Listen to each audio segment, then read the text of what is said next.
Okay, my friends, Namaste. Welcome to Atmaflow. Today in the live stream, 1 second. Okay, sound is okay. Good. Today's topic is Pranayama. What is Pranayama and how to use this ancient technique of breath control to liberate the mind, to liberate our existence. We are bound to our bodies through the breath. It's like a bird wants to fly away, but with a rope is bound to a tree. In the same way, the being, the consciousness, the awareness, the spiritual soul inside this body is bound by the breath to the body. We can easily understand this.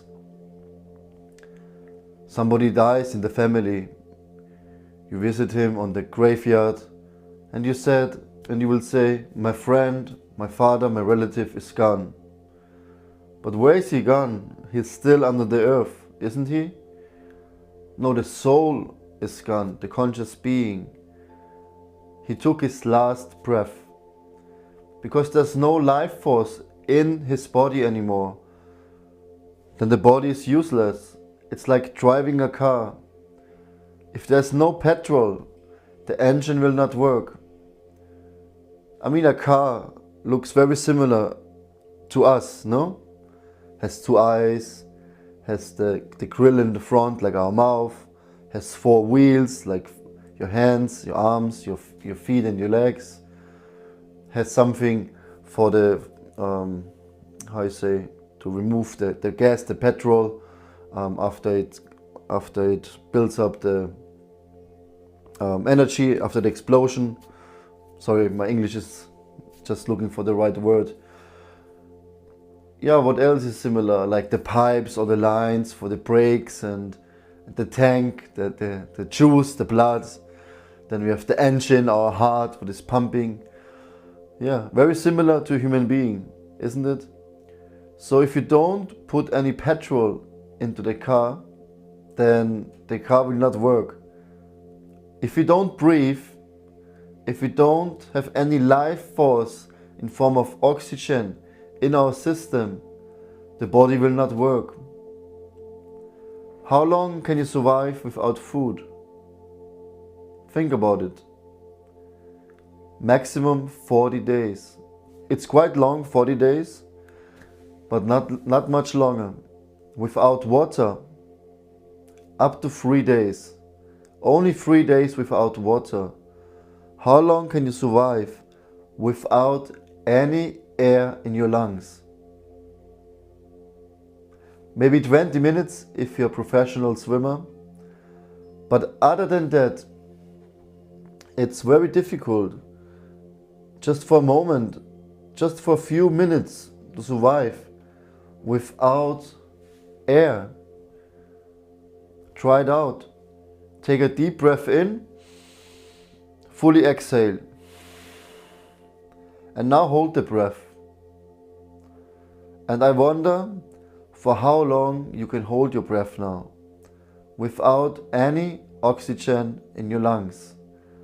If you're more trained, you can hold it easily for 1 minute, maybe even longer. But usually it's around 20 seconds, 25 seconds. And you will see already you have the urge to inhale. Yeah. So breathing is so important. We're putting so much emphasis on various diets. Don't eat this, don't eat that. No carbohydrates, no sugar. I'm vegetarian, another person is vegan. Yeah. So many emphasis on diets. But if we don't get our breathing right, of course there's benefits from the diets. But if you want to lose weight, if you want to live consciously, eat what is nourishing, what has lots of nutrients, what is fresh, you can eat all of that. But still, if the breathing is not right, what's the use of all your diets? It is also said a yogi, when he eats, he only eats half. Whatever he wants to eat, he only eats half. What the stomach actually wants, what the eyes craving. From this half, the amount, the same size of the stomach, half is food, 1/3 is water, and the other third will remain empty for air, so that when you eat, the air can circulate and digest the food. There's different vayus. Vayus means airs in our body. And the 5 main vayus, samana vayu, is for digestion, to regulate this area around the belly. Vyana vayu, the whole body, that we can move, that we can use our muscles, all our functions in the body. Vyana vayu, that we can speak, that we can express ourselves, that we can swallow or spit or produce saliva in the mouth. The 2 main vayus is called prana vayu and apana vayu. Apana vayu is the air when you exhale, leaving the anus area, and when you inhale, prana vayu, from the root of your spine all the way up to your heart center. When you feel good in life, when you have lots of energy and enthusiasm and you feel like you're in the flow of life, that is because prana can move freely in your body. Prana opens up the heart. If prana doesn't move freely, then you're depressed, you're slow, you're tired, you're bewildered, you lament. Life is so awful. But if prana moves through our body, we are enthused, enthusiastic, inspired, full of energy, love, inspiration, and want to share it with the world. That is when prana vayu moves upward properly and opens up the heart. For example, if you have no energy, you're lacking energy, means apana vayu is too much. Apana vayu is leaving your system. So you can't hold the prana, the life force within. So you lose too much. That's why you're in the states of lower consciousness. Also, apana vayu regulates, for example, menstruation, or if you give birth to a child, if you go to the toilet. Yeah, very important.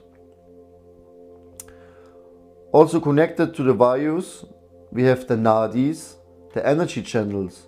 There's 72,000 nadis. Actually, there's described even more. And from the 72,000, many of them are around the face, and the 3 main nadis is called Pingala, Ida and Sushumna. Pingala and Ida is Surya or Chandra, the sun, the moon, the masculine, the feminine, right and left.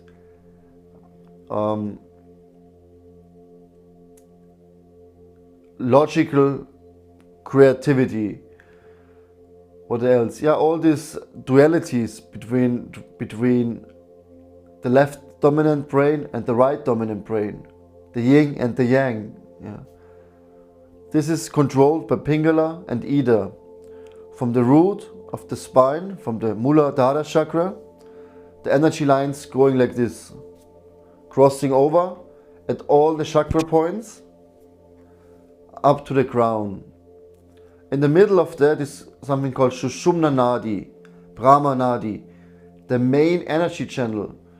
By the practice of Pranayama, we want to get this energy channel free, open it up, so that prana can move into Sushumna by practice of Anulom Vilom, Nadi Shodhana, for example, alternate nostril breathing. You inhale through the left, exhale through the right, inhale through the right, exhale through the left. By this practice, you can stimulate the nadis, the energy channels, Pingala and Ida, so that they become in harmony and balance. And then the energy can freely cross over and move into the main energy channel. Nowadays we talk about Kundalini awakening. But actually Kundalini itself is not this energy. Prana is the energy. Kundalini is just the sleeping snake, kind of lying, resting on the bottom of your spine. It blocks the prana to move into Sushumna. By the practice of certain techniques like Nadi Shodhana, we remove Kundalini, we open it up, and then prana can flow into Sushumna and open up your heart all the way up to your Agya chakra, to your third eye, your inner eye. And then the spiritual energy can flow, because then prana will transform into ojas, into spiritual energy. And it helps to have a certain lifestyle, to eat certain things, to avoid certain things.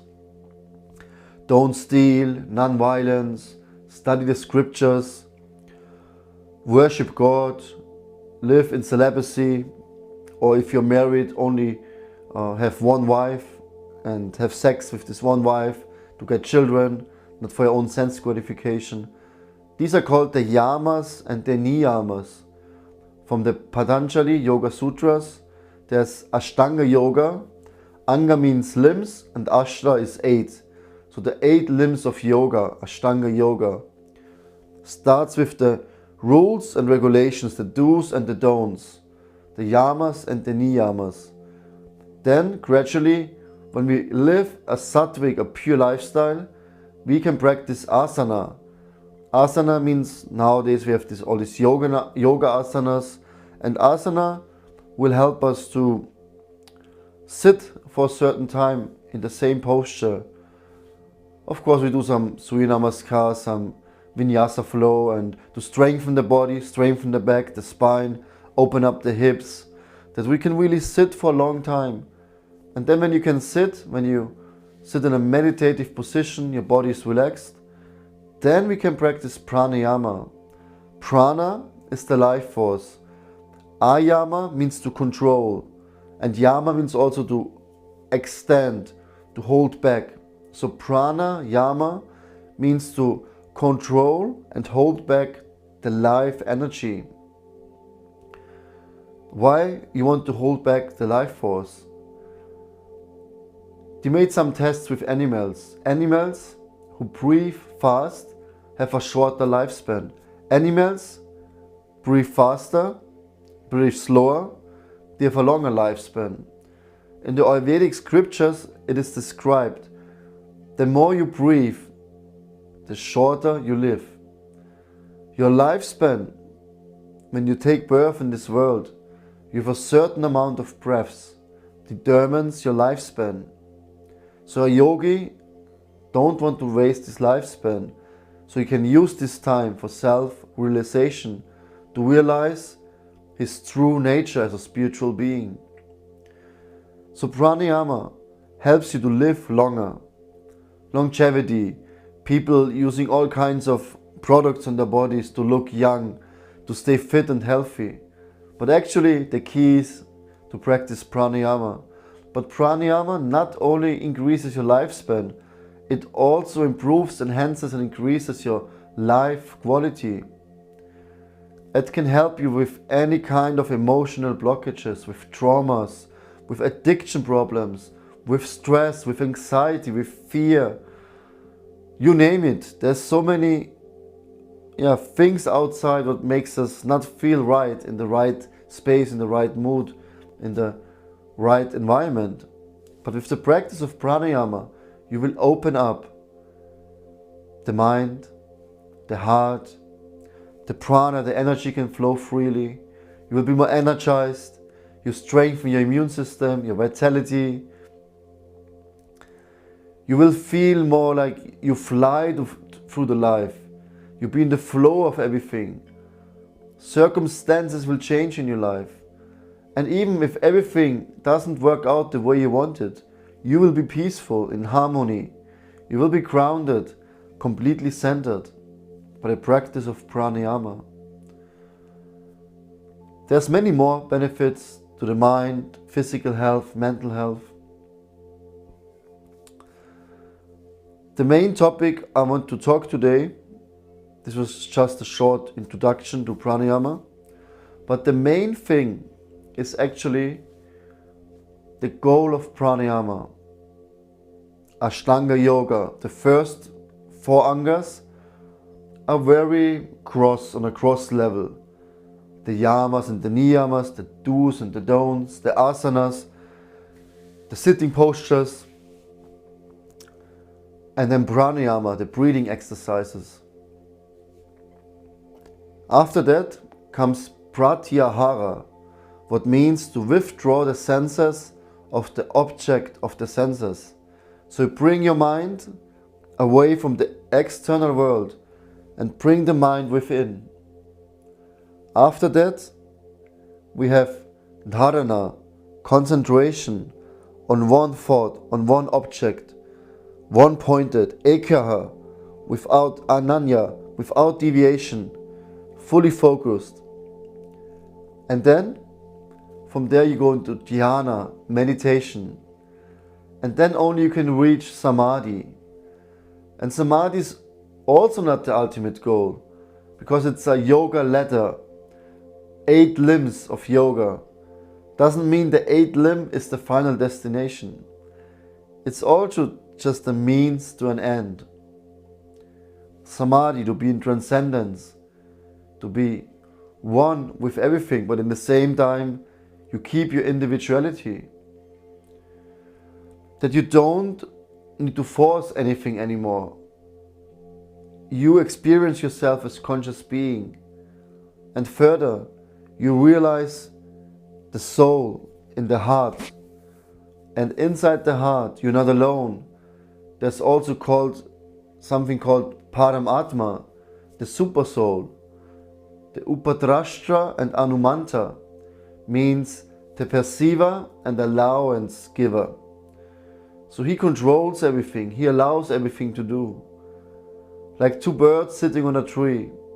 One bird enjoys the tree, the fruits of the tree, and the other bird is just observing the bird which enjoys the fruits of the tree.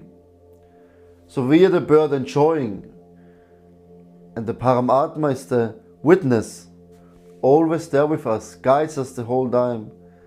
Intuition, especially divine intuition, comes from the Paramatma.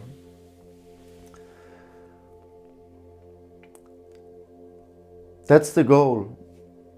But the practice of pranayama, to withdraw from the outside world, with all these energizing techniques, or Wim Hof, maybe you know, you breathe 30 times, then you exhale fully, you hold the breath after the exhalation for as long as you can, and then you feel like completely like wow, and like on an LSD trip or something. You open up completely, and that's fine, that's good. But that's not the goal. This is just another entanglement in this material world. To feel good, to enjoy, to experience all the sensations and the high and the ecstasy, and it's like a junkie looking for his next fix. But pranayama goes much more deeper. Subtle layers of yourself. To really withdraw yourself from the outside world. To hold back the breath. Puraka, Rechaka, Kumbhaka. Puraka means inhalation. Rechaka means to fully let go, to fully exhale. Kumbhaka means breath hold. So the real practice of pranayama means to hold back the prana, the life force, by breath hold. It's not just enough to inhale and exhale. This will help you, of course, to find the rhythm. Pranavayu goes up, Apanavayu goes down. Up and down. You neutralize these 2 ways. In the middle, you reverse it, you harmonize it. And then the ingoing breath will be offered into outgoing breath, and the outgoing breath into the ingoing breath. And then all of a sudden your whole world inside changes. The whole flow of energy will change. and you will become very tranquil. You will go very deep. And then you can exhale fully. You hold the breath. Bahir Kumbhaka, the outside breath hold. Inhale fully. Hold the breath. Antara Kumbhaka, the inside breath hold. This is more mechanically. But later on, if you practice pranayama or meditation when the mind is focused, then Kumbhaka will happen automatically. Kevala Kumbhaka means that you don't breathe anymore. There's only little bit in and exhalation. It happens automatically, without your control, without any endeavor. You will just feel the deep connection within. It will bring you to a very deep place where you can really, it feels like the whole world stands still. It feels like you will not breathe anymore. And this is the goal, the secret of all the techniques, to lead you to the point of reversing the breath, of giving up the breath. Did you ever meditate? Maybe you had this experience where all of a sudden everything was calm and clear, everything was peaceful, in harmony. There was no urge, there was no need to breathe. And I know some people even told me, I was meditating and all of a sudden I stopped breathing and maybe it's dangerous. And I told them, no, that's the goal of meditation. This is the goal of breathwork, not the ultimate goal, but these techniques should lead us to the point where we can stop the breath, because the breath and the mind, they are both connected. And when we learn to stop the breathing to a minimum, that you only observe the breath without any endeavor, without any control, then the magic will happen. Then you will experience all the happiness and joy. Then everything you desire in life will come to you, because the mind is free. The mind is not in your way anymore. The mind will be controlled. Like the Bhagavad Gita says, the mind is your worst enemy, or the mind is your best friend. In Germany we have a saying, we say to the mind, der innere Schweinehund means the inner Schweinehund, the inner pig dog. Schweinehund is something like who always tells you something or wants something from you, and at the end it got even worse. Like you shouldn't listen, it's something you can't overcome. You know cigarettes are not good for you, it's very unhealthy, you probably will die young because you smoke, but still you can't stop. This inner pig dog, Schweinehund, will not let you. This is the mind. The mind always wants something you actually don't need or you don't want. If I look at you now and you look at me, what do you see here? You see the plant, you see Krishna, you see the lights, you see me, the plants, the stones. What if the stones will be gone? You will still see the rest. What if Krishna will be gone? The books, the plants. It's still kind of okay, right? What if I will be gone? Poof, just gone. Would be a little bit weird, but still okay. You can still perceive something, you still know that you are in there.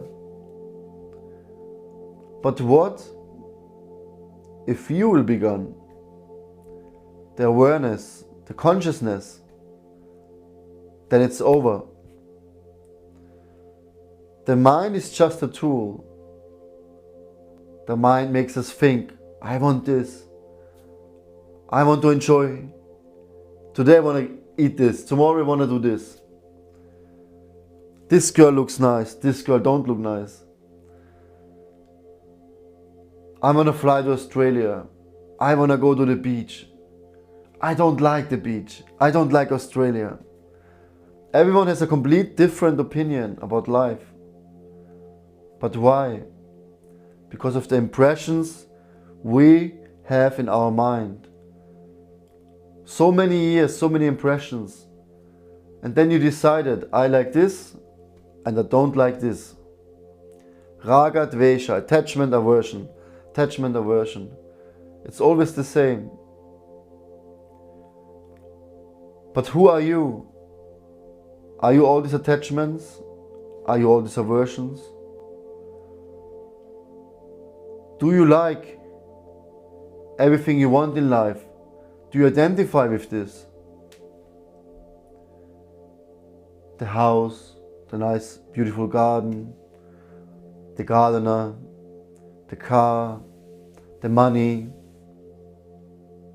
your money, your house, your car. And there's so many other people in this world. Same situation like you. Need a nice house, a nice car, a nice wife, lots of money, health, feeling spiritual, nourished and completely in peace and in harmony. So many things we want and need. But who needs all these things? Is it you? Or is it the mind? Der innere Schweinehund, the pig dog. Who wants these things? Because at the end, the soul, the conscious being, is pure awareness. Whatever happened to you in this life and whatever you saw other people happening in life has nothing to do with you. You're the spiritual being inside, witnessing your own life. And the mind is like the storyteller. You go to the forest, you see the trees, the water, the grass, the birds, the bees, the rocks, the stones. And the mind will describe everything to you. Oh, beautiful lake, beautiful flowers, oh, there's some raspberries, oh, it's summertime, we can cut some fruits for at home, and tells you all kinds of things you experience at the moment. But next time you go in the forest, step back and don't let your mind talking to you the whole time, telling you what you see, and just experiencing life itself. A human being approximately has 60,000 to 80,000 thoughts a day. It's quite a lot. We breathe around 21,000, 23,000 times a day. Depends on how many breaths you take. Some say 10 to 15 a day, some say 16 to 20. In my experience, most people breathe around 15 to 20 times a day. If you're more into yoga and meditation, you can reduce your breathing to maybe 6 to 10 times, not a day, per minute, sorry. By slowing down your breath, instead of breathing 20 times a minute, you breathe, for example, 4 seconds in, 6 seconds out. Means 10 seconds, 1 in and exhalation. Times 6 is 1 minute. So you can reduce your breathing consciously, very easy right now, from 20 breaths to 6 breaths. Means you're more than 3 times slower in breathing. Means you detach yourself 3 times more. The mind will be 3 times more relaxed and calm just by breathing slower. And then we can go deeper and deeper into meditation. In the beginning, we go for a run, we do some push-ups, we do some yoga, some asanas to strengthen the body, to open up the energy flow, the energy system. That the nadis, the subtle energy channels, that prana can flow freely. And then, after that, we focus on the breath. You can practice strong breathing techniques, very forceful, to open up more. And then, you practice the calm techniques. Just simple breathing, focusing on the in and exhalation, slowing down with each exhalation a bit more. And you feel all the coverings, all the pressure, all the burden slowly just tapping off of your skin, of your subtle body. And you will feel more free, more light, not so burdened anymore by your karma. All of a sudden you realize, I'm actually not this body. Become lighter and lighter. The heart is opening up and up. And you feel the prana energy and you go very deep. And then you come to this point where the breath neutralizes and the in and exhalation is very calm and soft, like you don't breathe anymore. And then you realize actually the outside world is not the reality. The reality lies within. The real ecstasy, the real pleasure, the truth is all within here. And then the heart is opening.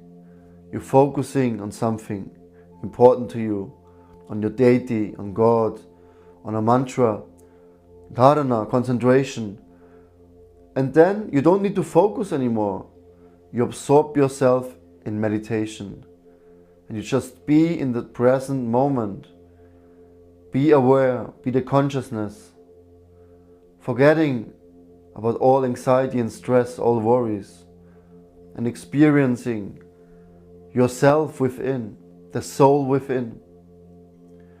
I can't talk about samadhi. I never experienced samadhi like this is described. I had some very deep experiences, but I don't think it's samadhi, because when you're in samadhi and then a bee comes, bzzzt, you will not be disturbed. But for us, when we meditate and even a fly or mosquito is around, like now I just saw a fly here, immediately we get disturbed. This is not samadhi, but we can still go in a very deep meditation. And if you meditate, you will experience, all of a sudden you know, oh wow, I'm actually not this body, I'm not the mind. And you see the inside world, much bigger than the outside world. Unlimited big here inside. Very temporary, very limited outside. And more you will identify yourself with your true spiritual nature. And you will see the outside world has nothing to offer. All the joy comes from within. The pleasure in the outside comes and goes. Today you enjoy the sun, the nice day on the beach. Tomorrow it will rain. You will be at home the whole time and will be upset because you just were flying to some country where it's supposed to be hot and you spend lots of money. And then there's rain the whole time. How painful, isn't it? And then you realize, oh God, I want to be happy. I paid so much. I took a week off for my job. And now I can't enjoy my time because it's raining. But if you experience pleasure from within, you will not mind the rain. You will still be happy. You will even enjoy the rain. You will go out and praise and dance and sing in the rain. Because you know, material life is all temporary. Happiness and distress is coming and going. Matras pashastu kauntia.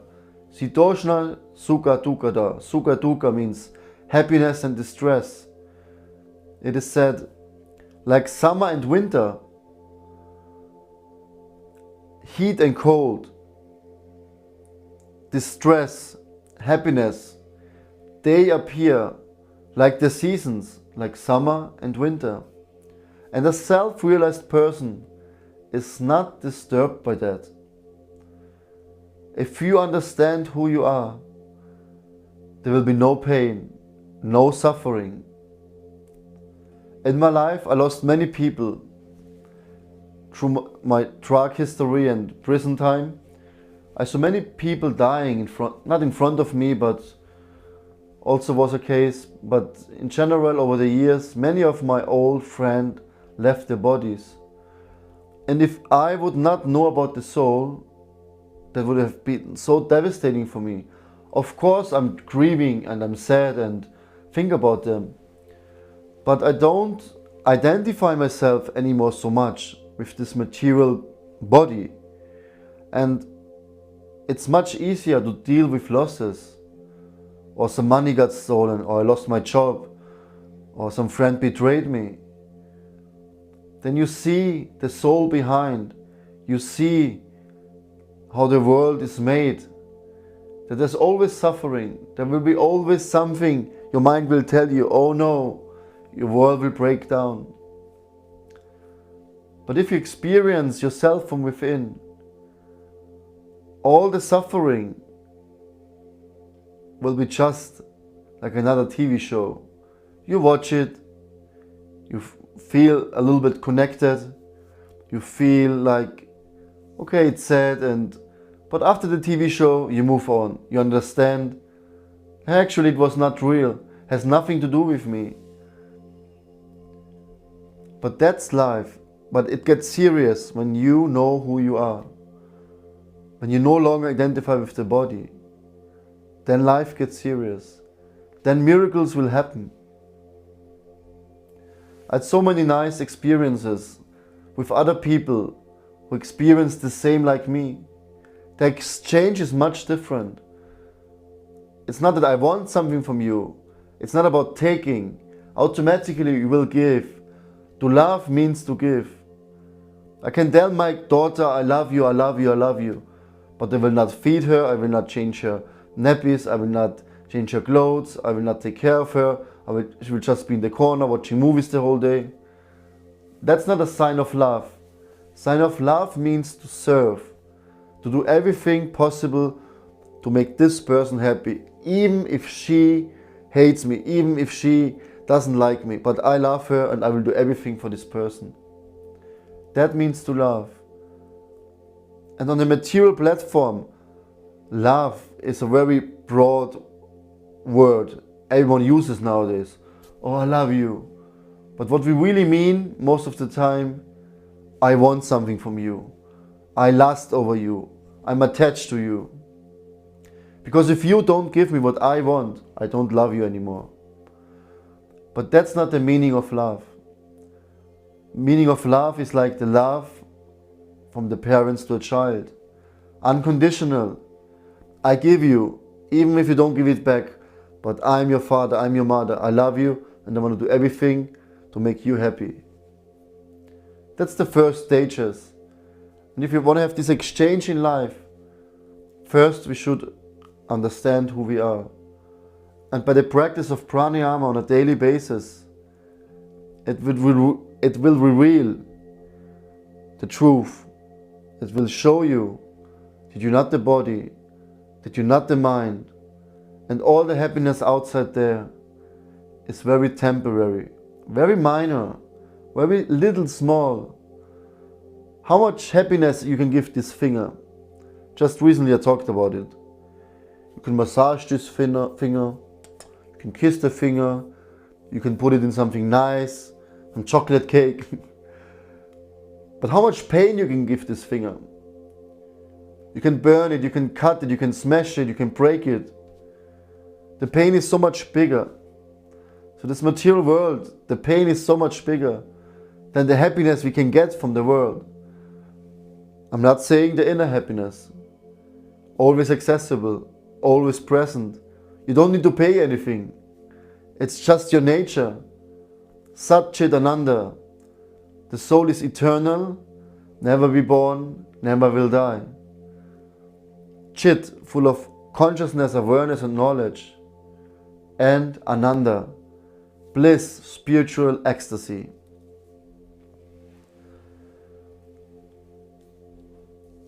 Let's do a short breathing practice, just for a couple of minutes. You can close your eyes. Keep your spine straight. The rest of the body is relaxed. Relax your neck and your shoulders. Relax your arms, your sitting muscles, your legs. your face muscles, your jawbone, your cheekbone, your eyelids, your forehead. Just relax and smile.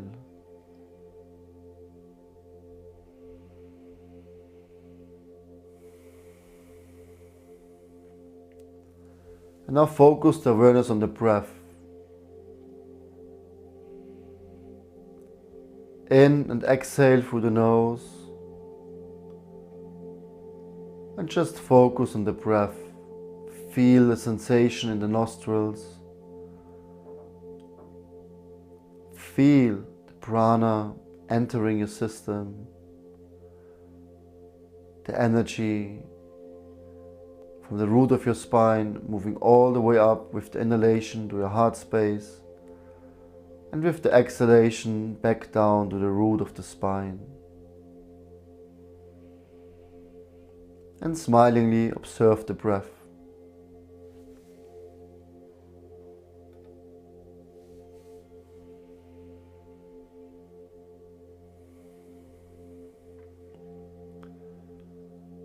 Okay, now inhale for 4 seconds and exhale for 6 seconds. In through the belly, up to the diaphragm, into the top parts of your lungs, and exhale for 6 seconds.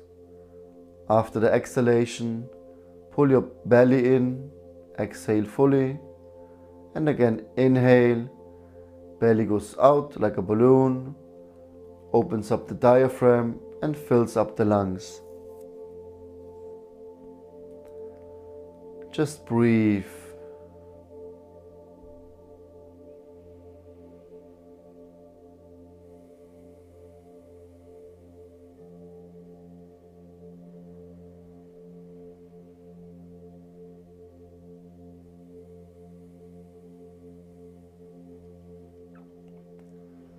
Bring the awareness back to the breathing. If the mind wanders, the monkey mind jumping from one tree to the next, just let it go and focus on the breath.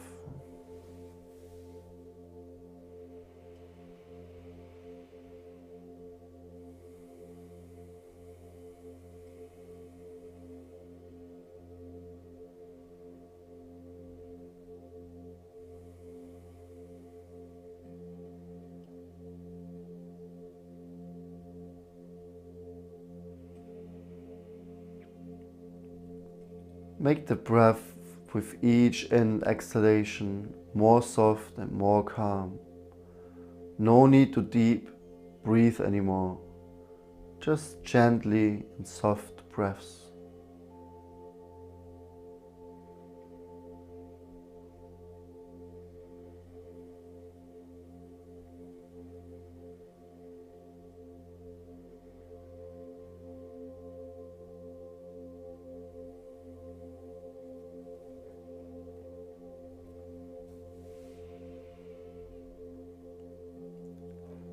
And now, after each inhalation, doing the exhalation, let go of the breath.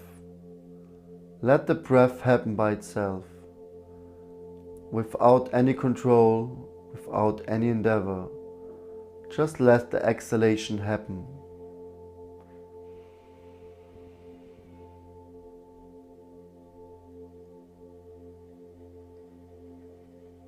Feel the softness of the breath. The more subtle layers of energy, the prana field. Just exhale into it.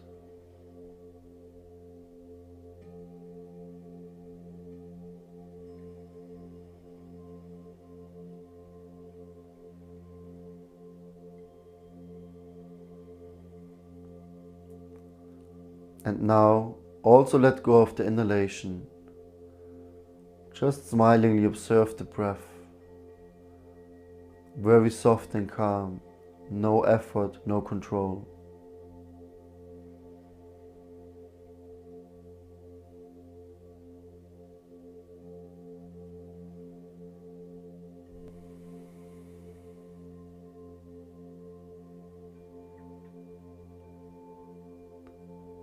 And now let go of the breath completely.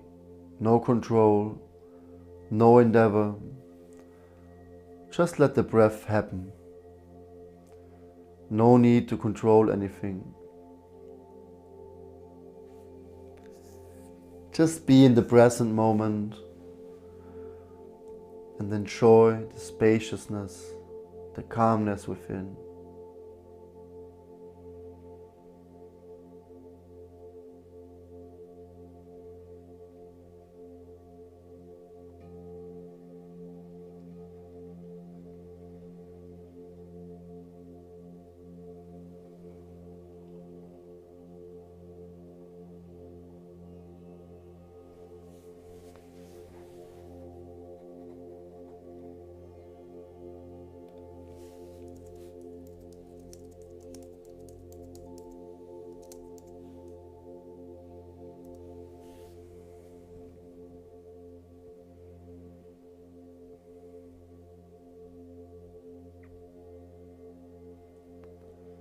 And slowly open your eyes again.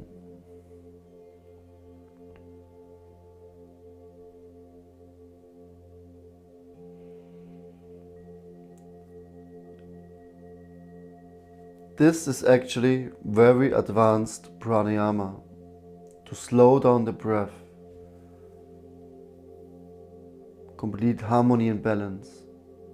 All these techniques will help you to open up the energy channels, to bring you back in the present moment, to relax the mind, relax the body, and to consciously connect with the inner self, with you as spiritual being. No need for all these techniques. If you master this, then you will reach perfection, because then you can truly meditate. I use it, I chant every day 2 hours the Hare Krishna Maha Mantra, and my mind is very flickering. To focus 2 hours on one mantra is very difficult. And the mind, so many things, like I think about everything else other than the mantra. So what I do before is I take time to breathe, to connect, and then to chant. And all of a sudden I can listen, I can hear. And then this chanting goes very deep. And I have 100 times the benefit. Because I can chant with a focused mind, with an open heart. And I can really understand the meaning and feel some emotions. Chant like a baby cries for its mother. Yeah. Completely different. But if the mind is disturbed, then you think about all various things. The holidays, what you're gonna cook today, the food, the movies, my friends, my family. Then everything else is important. But not the chanting, yeah? Not the meditation. So first, we control the breath, we let go of the breath, the mind is controlled, the mind is peaceful, the mind will be your friend, and then we practice deeper meditation practices.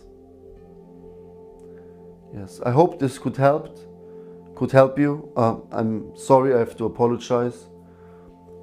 Usually I don't say in the beginning, I'm very tired today, because then, okay, why should I watch this guy now? But I had very little sleep this night, not even 5 hours, and couldn't catch up. But yes, the live stream was on the schedule at 5, so I thought anyways, I have to go for it and do the live stream today. So yeah, I hope I could give you something valuable still. I'm completely finished. Maybe you can let me know in the comment section below how was your impression of myself today. If you realized that I look tired and spaced out, or yeah, just be honest, because I want to know in future if I can just go in front of the camera and in whichever state I am, I can just talk. Of course, I gave you something I know already by heart. I talk about it many times. I practice it myself, but still it was interesting to, yeah, I'm just sharing this to get some honest feedback and to show you nobody is perfect, but we still should do our duty and don't listen to the mind so much, because my mind told me today, just cancel the live stream, tell them you're sick and just relax. Or you surrender and you say no. I have some few people watching these videos and they like it maybe. And it's worth it to spend this hour now on live stream, even though I don't want. But in life it's not always about what we want. Like I said, we have to give. To love means to give. And what better can we give than our time, our experience, our knowledge? And then we share whatever we have, we share with others. And then we can practice, not just in the meditation, but also in real life. In any given moment that we just connect, let go of the thinking, of the breath, of the mind, and just live life. And whatever opportunity comes in our life, in our way, it's there for us to grow. Anyways, thank you for watching today. I really appreciate. See you in the next videos. Let me know if you have some topics, some questions I should answer in some of my videos, then you are most welcome. From my heart to your heart, Namaskar. Hari Om Tat Sat.